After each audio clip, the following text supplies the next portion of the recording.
Even though the idea of using Canon's EF to RF speed booster to mitigate some of the issues of the mirrorless cameras has come up before, until now, it just didn't make sense for the price. But now Viltrox has an EF to RF speed booster that's less than half the price of the Canon branded one. So how does it work? Does it fix the issues, and is it worth it? That's what I'm going to try to find out in this video. So before we get started, just a quick disclaimer. I was sent this speed booster for the purposes of making a review, but I wasn't paid. They don't have any input into what I say or the content that goes into this video, and all of the opinions in this video are my own. So moving on to build quality, I really have nothing bad to say here. It is an all metal design, and I will say that it is heavier than the normal EF to RF pass-through adapter, but that's something that you would expect because of it having that glass element in there. It also has something that's really cool, and that is a tripod collar on the bottom of this adapter, and it is also removable. And that's cool because none of the Canon brand adapters actually have any option for a tripod collar. And with the adapter, even medium-sized lenses can end up being pretty front-heavy on the mirrorless bodies, so it's nice to at least have that option. So compared to the Canon branded speed booster, it does not have the lock-in option that the Canon one does, but that only works with the C70. It's not an option with the mirrorless cameras. But if you are using the C70, you don't have the option to lock this speed booster in like you do with the Canon one. And then the Viltrox version also has a USB-C port inside of the speed booster right next to the glass element, and that's really nice because this is a third-party speed booster, and that means you probably will need pretty regular firmware updates in order to keep up with the firmware updates in Canon's cameras. So I have seen not just one, but several people on YouTube misunderstanding and misrepresenting how the speed boosters work with the Canon cameras, and the problem is the aperture. And I will say that it is definitely partially Canon that is to blame here, because they misguidedly, incorrectly, for whatever reason, decided that they wanted to change how the aperture gets displayed in f-stops when using some of the speed boosters with the Canon cameras like this Viltrox speed booster. And so what happens with a speed booster is that you have a full frame image, so the amount of light that is going to go into a full frame sensor concentrated and then sent onto about the image size of an APS-C or Super 35mm sensor. And when you have the same amount of light concentrated onto a smaller area, that means more light per pixel, which means brighter exposure. Now, Canon decided for whatever reason to account for that brighter exposure by changing the f-stop, and you do get a full stop brighter exposure with the speed booster. And so Canon has decided to display a full stop larger aperture, which is not the case. The speed booster does not affect the aperture size, the f-stop of the aperture, in any way. F-stop is a mechanical measurement within the lens. Speed booster cannot change the maximum aperture of that lens or anything about the aperture of that lens without you telling the camera to open the aperture and then the speed booster sending that information electronically through to the aperture. But you cannot get a wider aperture because of using a speed booster. Again, Canon displays it that way, and so people have gotten confused about how that works.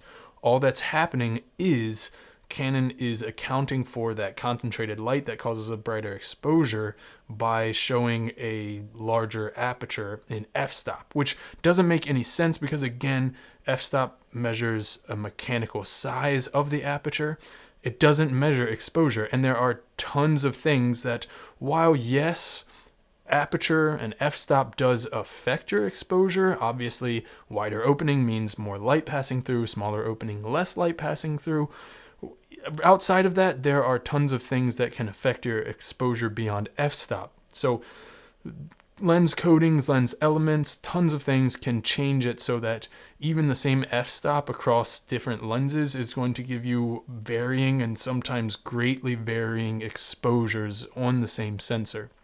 What does measure exposure would be T-stops that are used in cinema lenses, but T-stops are not used in photography lenses, so it doesn't make sense that Canon tried to account for that with f-stops. And again, it has become a issue that has caused some confusion, especially here on YouTube. So basically it's led to a couple issues of confusion. One is that some people have thought that they would be able to get more depth of field because on an f1.4 lens with the Speedbooster, it's displaying as shooting as f1.0, and so they think they're going to be able to get a more shallow depth of field. That's not true.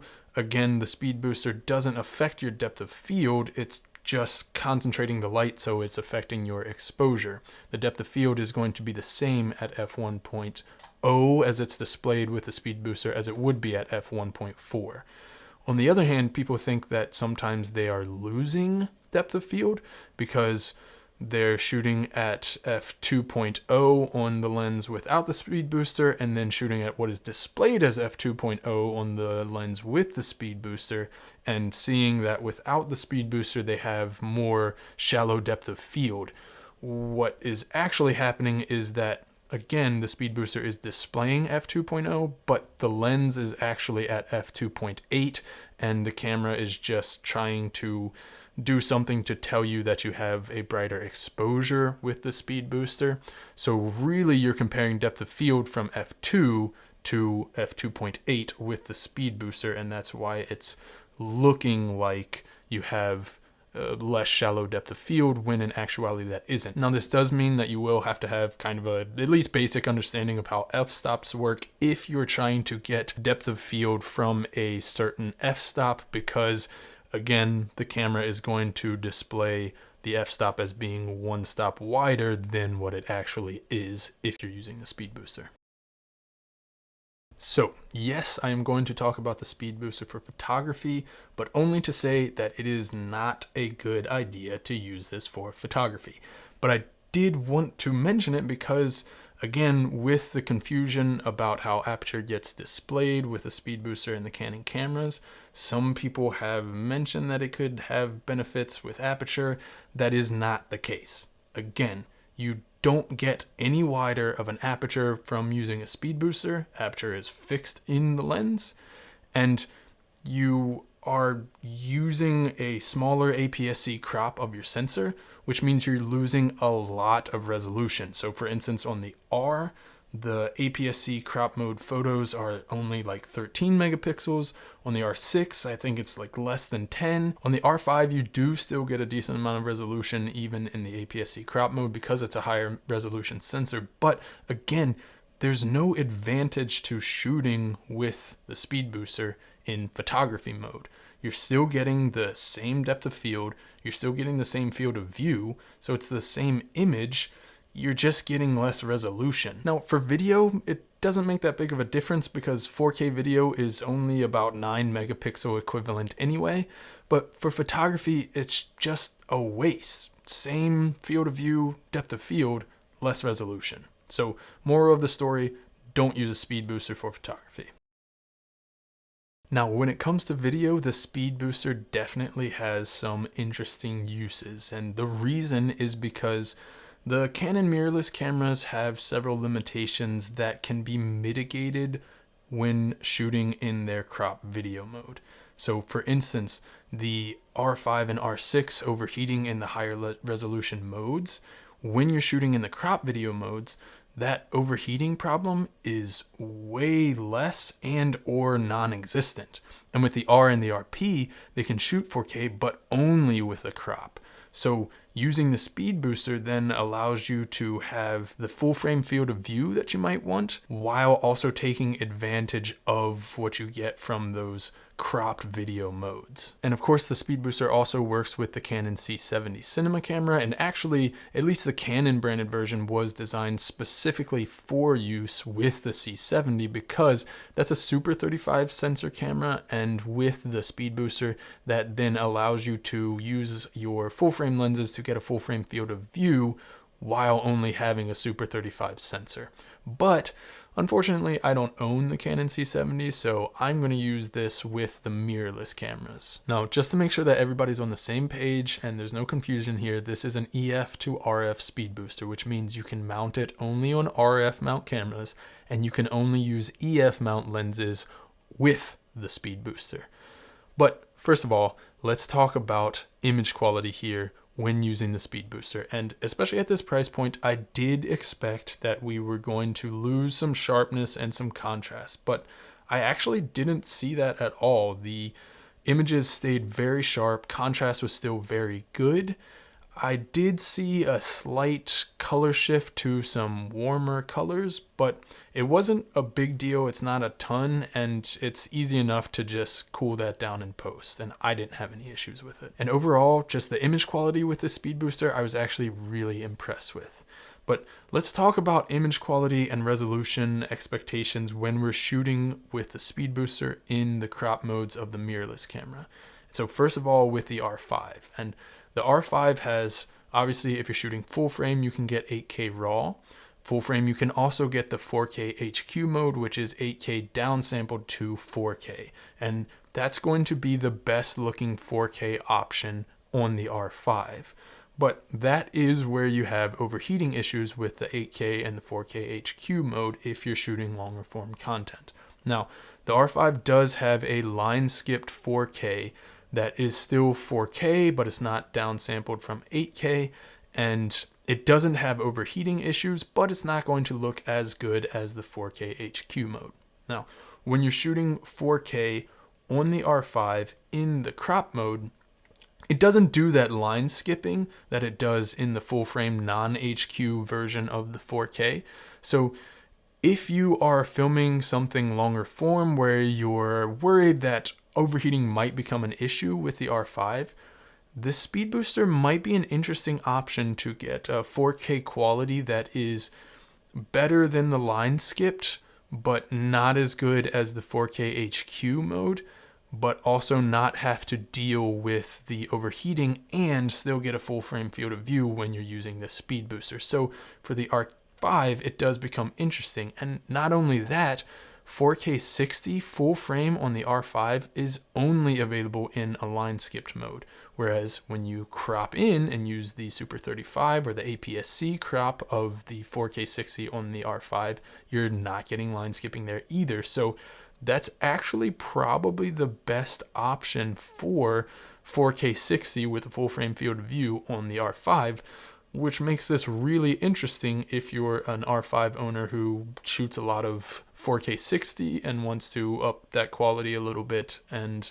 not have to worry about overheating issues as much, because the 4K 60 is one of the modes that can have overheating issues. But unfortunately, I don't have an R5 here to test, so I can't really give you any examples of the differences between those modes and using the speed booster. Now, when it comes to the R6 can potentially overheat in all of its 4K modes. I will say, when I tested the R6 at 24 frames per second, I was able to, in normal room temperature, record for over an hour without even getting overheating warnings. So I do think that the overheating issues in 4K 24 and 30 frames on the R6 is definitely not anywhere near as dramatic, or even something that will affect most shooters in 24 and 30 frames per second. Certainly not the way that it's been brought up to be on YouTube and online in certain places.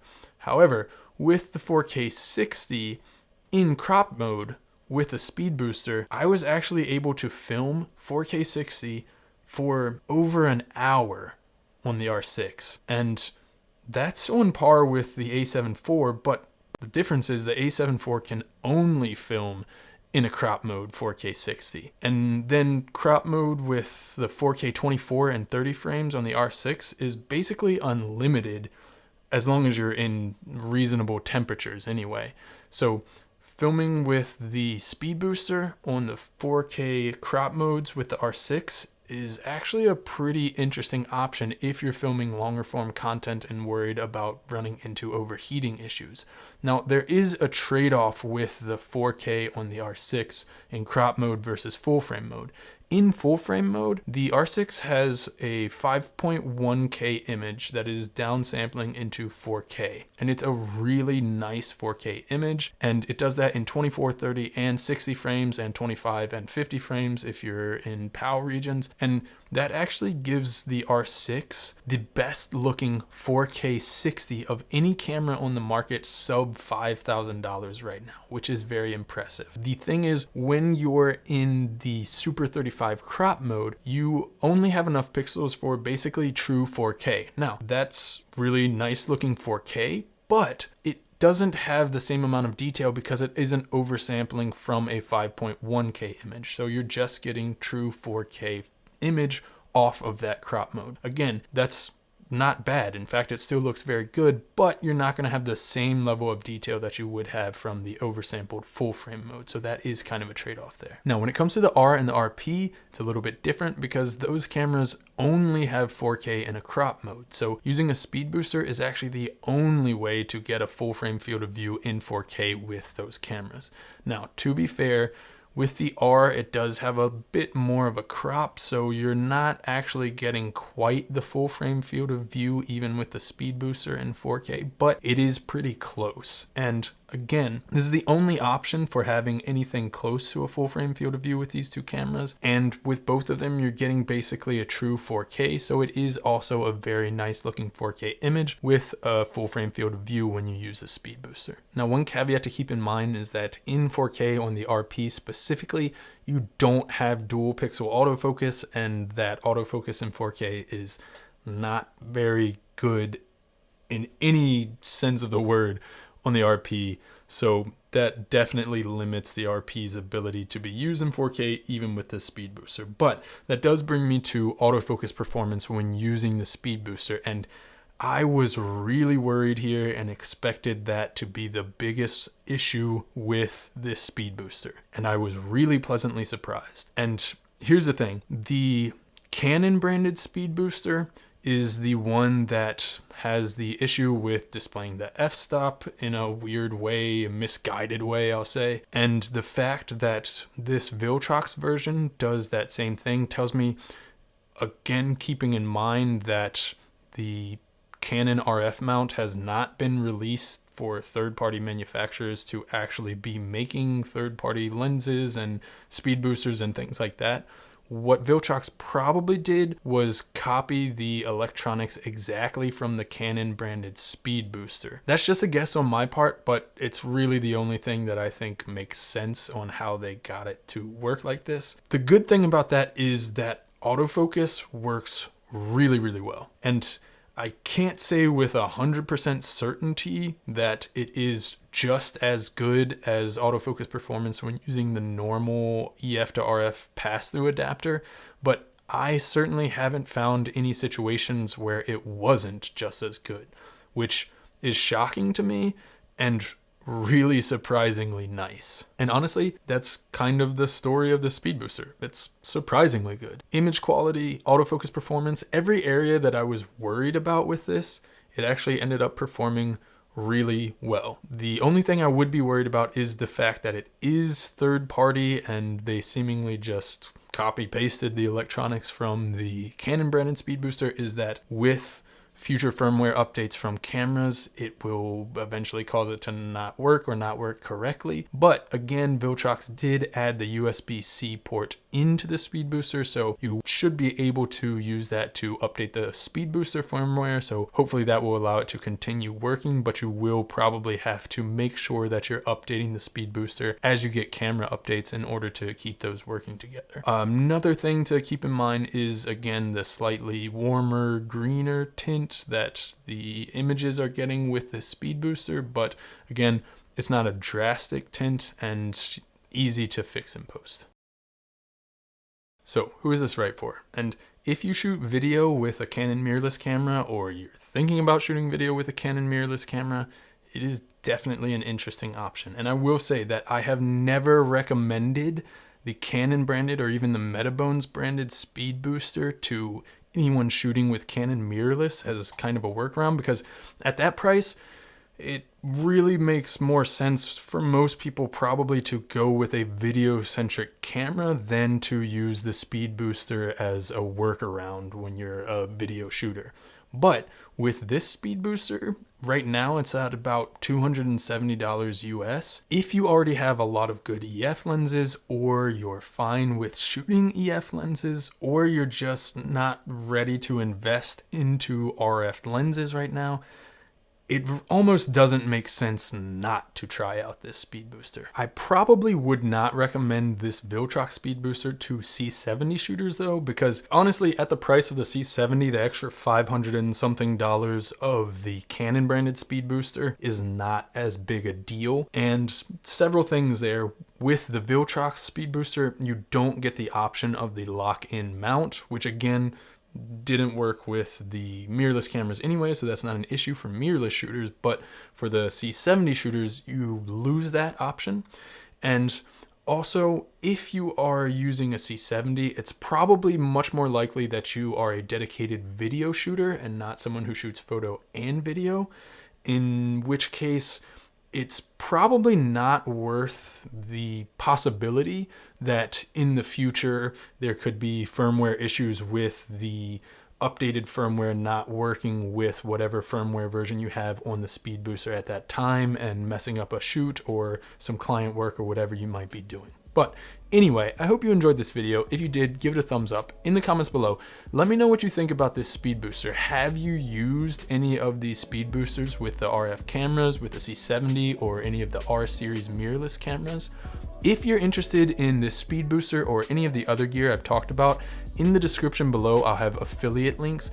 If you purchase through those links at no extra cost to you, you'll help to support the channel so that I can continue making videos for you guys. If you haven't yet, hit the subscribe button and then hit the bell icon so that you can get notifications every time I make videos on this channel. Thanks, see ya.